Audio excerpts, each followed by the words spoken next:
Three things I'm willing to bet. Number one, I think most of you will have heard of the browser extension Honey. And number two, many of you watching will already have this installed in your browser right now. And number three, if you spent any time on the internet and especially YouTube in the last week or so, you will have heard that many creators are calling this the biggest scam in YouTube history. The biggest scam in YouTube history. The biggest YouTube scam has just been revealed. Honey, one of the largest influencer scams. This might just be the biggest influencer scam of all time. Honey has been revealed to be a complete scam. The coupon mafia? I think it's scummy as hell. I hesitate to call it illegal because I just genuinely don't know. I need a legal video. And I think Honey should be sued for it. I am glad that everybody is now aware that Honey has a corrupt business model. So obviously that video is by Legal, which I'll also link in the description below. So in short, and a brief explanation, for those of you that may not be familiar with what Honey is or claims to be, it claims to be an extension in your browser that searches the internet for all coupon codes available to get you the best deal, the best price when you're buying something online. But there are a number of problems here. First of all, it is claimed that not only does it not necessarily find you the best deal that's available on the internet and does not necessarily search all of the available codes online, because it is claimed again that they work with businesses to control the coupon codes that they allow to be recommended through the Honey extension. So in other words, you might install this thinking that you're getting the best deal, but in fact, those coupon codes are controlled by the business and it may not be the best deal after all. But that's not the worst thing about this. The worst claim about this is that they are claimed to be stealing affiliate commissions from creators that you know and love that recommend products to you online. Let's say for a moment that one of your favorite YouTube creators spends a lot of time creating a video to tell you about a product that you're thinking about buying. Their video convinces you to buy that product because you think it's great based off their video, which they spent a lot of time and hard work making. You get their affiliate code in the description, or the link, which is an affiliate link, in the description, and more about affiliates in general in just a moment. But let's say you take their link and that creator then will get a small commission if you go on to buy that product.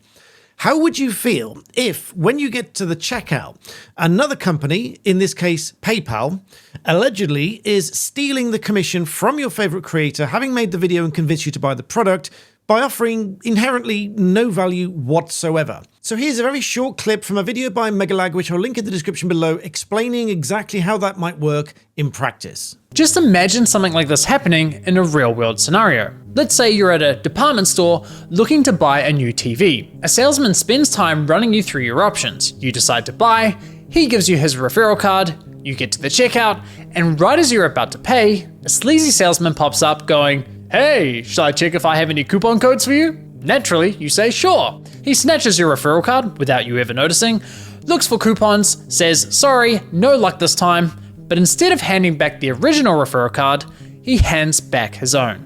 PayPal didn't refer the customer to the store, they didn't promote any of the products, the salesman did that. PayPal provided absolutely zero value to the customer, yet they were rewarded for the sale. But because this is all happening online, buried behind clicks and cookies and tracking data, there's little to no transparency that this is ever happening. Now, I'm not a tech channel, so I'm not about to start explaining exactly how this works, but suffice to say, I was able to reproduce this in my own browser. When the extension is installed, they switch out the affiliate code at the end, and presumably the commission would go to PayPal, not the creator from whom I got the original affiliate link. And so personally, I find this quite an abhorrent and, in my personal view, quite a dishonest business practice. But that is not the end of the matter for PayPal, because as you've probably gleaned by my inclusion of Legal at the beginning, Legal has filed a class action lawsuit. So on behalf of creators everywhere, I have filed a class action lawsuit to stop it. This is the filing representing several plaintiffs here, or claimants as we call them in the UK now, against PayPal as the defendant. We have Wendover Productions, we have Businessing, and The Charismatic Voice, and so on. Their claims against PayPal are on several grounds. Firstly, intentional interference with contract relations. Secondly, intentional interference with prospective economic relations. Thirdly, unjust enrichment and violation of California's unfair competition law. And finally, conversion. Looking first of all at intentional interference with contractual relations. In the United States, this is a tort where a defendant intentionally induces a party to breach contract with a plaintiff or otherwise interferes with their contractual relationships. The key element is that there's a valid contract, there's knowledge of a valid contract, and an intentional act to disrupt that contract between the parties. Now, in the UK, we have something very broadly the same, although it's somewhat narrower and focused on specifically inducing breach rather than broad interference. In this case, the contractual relations were between the plaintiffs, the creators, and the merchant partners to whom they were driving traffic in order to derive affiliate commissions. The claim says that PayPal knew that those contracts existed and intentionally disrupted and diverted the commission away from the creators directly to PayPal. Under this cause of action, the plaintiffs cumulatively claim an amount that exceeds $5 million. Furthermore, with a subtle change in nuance under the second cause of action, the intentional interference with prospective economic relations, whereby it's alleged that PayPal's conduct in this case of removing affiliate links and replacing it with their own after they've been directed to the merchant checkout page by their creators was wrong, and that by engaging in this conduct, they've intended to disrupt the relationships and or knew the disruption of that relationship was certain or substantially certain to occur. And accordingly and collectively, cumulatively, they claim damages in the amount that exceeds $5 million. The third cause of action is a really interesting one of unjust enrichment, which I can explain in another way to you. For example, let's say you've sold some goods to somebody under contract, but they don't pay you. Not only is that a breach of contract for them not to pay you, but if they retain the goods, they've been unjustly enriched by the value of those goods.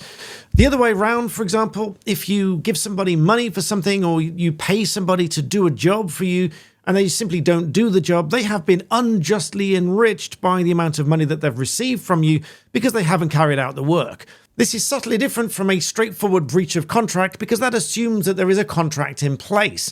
If, in the event that there is no contract, they have just been unjustly enriched by the money you've given them on the understanding that they will do a job for you and they don't, then they've been unjustly enriched by the money you've paid. But now let's tweak the example so that it's a little bit closer to the facts alleged in this case. Let's say again that you're out shopping, maybe for a TV, reasonably expensive item. There's a number of sales representatives in the store, each of whom would earn and deserve a sales commission if they were the one that recommended you to buy this TV. You get to the checkout and there's a manager behind the counter that insists on checking whether you've got the best price at the point at which the sale goes through. You tell the manager that it was Sally that recommended you to buy this TV, but instead of putting Sally's code through, the manager puts his own code through because he just had a quick check to see if you had the best price. Knowing, perhaps, as alleged, that there aren't any better prices, he's just done a little bit of a check and therefore claims the commission. This, I hope you would agree, is wrong. In the event, if that manager receives that commission, he would be unjustly enriched by that commission because he didn't earn it, he didn't deserve it, and there was no other reason he should have it. So he has been unjustly enriched by the amount of commission that was deservedly to go to Sally. So accordingly, in this claim under the third cause of action, this alleges that PayPal unjustly received and retained these commissions and other benefits through the actions of its Honey browser extension, which misappropriated affiliate attribution. They also allege that PayPal knowingly benefited from these diverted conversions and other benefits, fully aware that its Honey browser extension caused this financial harm described herein. Fourthly, they allege violation of California's unfair competition law, which is described very broadly here as engaging in unlawful, unfair, and fraudulent business practices in violation of the UCL by using this extension to wrongfully divert affiliate attribution from these creators and members of this class. And finally, under the fifth cause of action, that being conversion. Now, this is a really interesting one as well, because conversion is also a wrong and can also attract damages. Conversion, very broadly speaking, is dealing with something as though you are the owner when you're not. And so you are not the beneficial owner of something, and yet you treat it as though you are. Let's say, for example, you want to mow your lawn, but you don't have a lawnmower. You know your neighbor does. So you ask your neighbor and he says, no, you're not borrowing his lawnmower. But you find that it's there one day and you take it and you use it anyway. Let's say while you're doing it, you don't know how to use it properly and somehow you damage it and then you give it back. But when you've given it back, obviously you've caused some kind of damage to it because you've treated it as though you are the owner and you've deprived him of his rights as the true owner. This would also make you liable for the tort of conversion, and there are many, many other examples. In this case, it's argued that these creators and members of this class had a rightful interest in the commissions and other benefits earned from these affiliate links. They say that PayPal, through the Honey extension, wrongfully took possession of these commissions and other benefits without any authorization, exercising their ownership over them, depriving these creators and members of their right to this property. This, as I say, is conversion. It is treating something as though you are the owner when in fact you are not. Those are the claims made in this case, and I for one hope they succeed. But that's not all. They also seek injunctive relief. They want an injunction against PayPal to prevent them from continuing this practice in the future. So if you are a creator and you think that you've been affected by this, I will put this link in the description below. You can go ahead and join this class action with the Eagle team. So now on a more personal note, and how this may actually affect all of your favorite creators, everybody that puts time and effort into creating these videos. I do get the odd comment and complaint, if you like, about incorporating sponsored placements and things of that nature in my videos. But these are the sort of things that your creators will do to supplement their income while they spend the time, the hours, the countless hours of researching and putting these videos together for you. Many creators have supported this extension in the firm belief that it is going to help you, the viewer, and doubtless many of them now regret doing so, which is why so many of them have so fiercely recommended that you remove Honey extension from your browser because they believe that it is stealing their commissions. Now, there are not many things that are genuinely free or genuinely benefit you as the viewer, which is why I'm so very careful about with whom I choose to work to partner on this channel. This video is not sponsored at all, by the way, but one affiliate link I have been happy to promote in the past is that to Octopus Energy. I found them to be a fantastic energy company, seamless integration. I now use them to sell my solar power back to the grid. They've not asked me to talk about this. They certainly haven't paid me to talk about this, but there is an affiliate link in the description below. You'll get £50 if you switch, and in some small part, that also helps me. So if you want to support your creators, the allegations against PayPal at the moment are that they are stealing your favorite creators' commissions.